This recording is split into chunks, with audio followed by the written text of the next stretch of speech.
Vain generality is the theme of the novel Black Holes by writer Leon Kafzesi. Vanity often has its objective or subjective fatherhoods, but still, it is a vanity.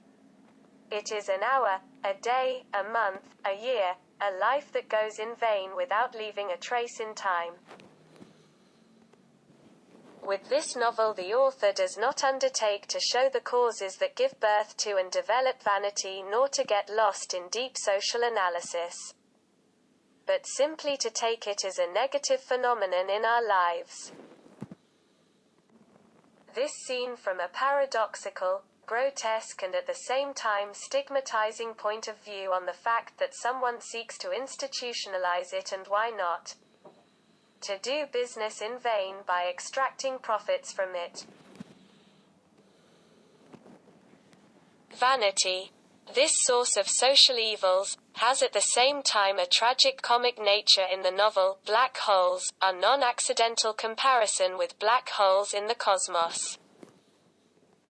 In our case, it is about our social life, which must necessarily turn to work and find in it the true meaning of life.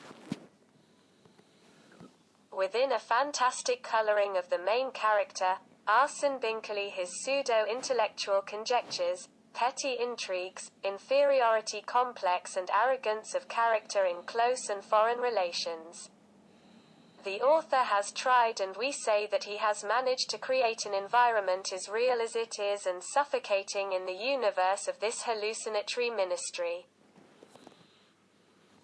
Although this character adventurer goes through a depersonalization of his most essential character traits, but also a meditation on humanism, somewhat confusing, tries to give a rational and eclectic basis to his relationships with the inhabitants of the city he lives in. After all, deep inside the dark recesses of his consciousness, he is a brutal and materialistic tyrant who underestimates his inner light, even ignores it. A fantastic find is the suction from the black holes of ants' tribes, which are distinguished for a classic performance at work as well as for their independent institutions. The trial they make for genocide is for the minister Arsene Binkley only distant advice that he quickly abandons, but also signs of conformism and fear.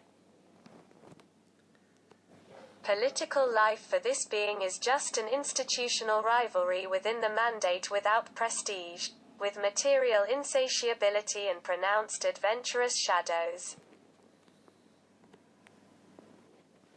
His physical metamorphoses, often immoral for a senior official, do not affect his vanity and disgusting psychology at all.